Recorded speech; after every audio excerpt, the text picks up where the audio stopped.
Hello guys, welcome back sa aking channel. For today's video ay ililipat natin ang mga anak ng ating mga parrotfish.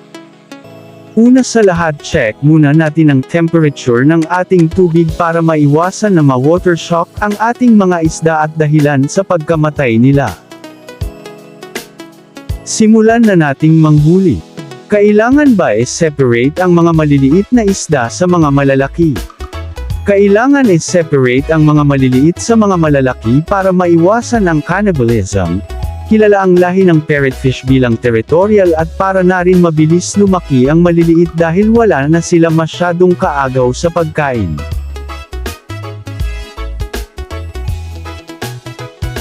Dahil hindi ko mahuli-huli ang mga maliliit ay ang malalaki na lamang ang hinuli ko dahil maliit ang net na gamit ko at may hawak pa akong cellphone. Binawasan ko lang ang tubig para madali na lang silang hulihin. Eto na pala lahat ng nakuha ko ng mga parent nila.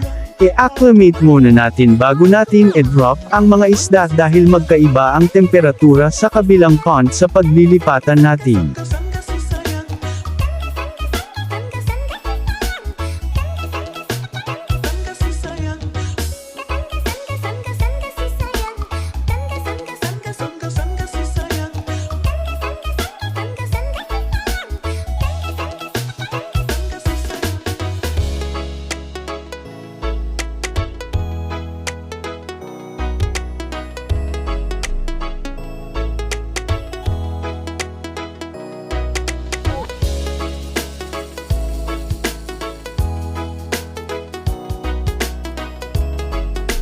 Ito ang tinatawag na acclimation kung saan ipapantay muna ang temperature sa nilalagyan ng isda sa paglilipatang pond. I-acclimate ko ito ng 20 minutes.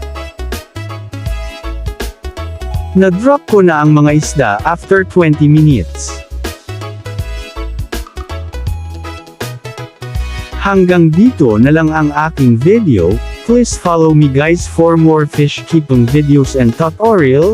Happy fish keeping everyone!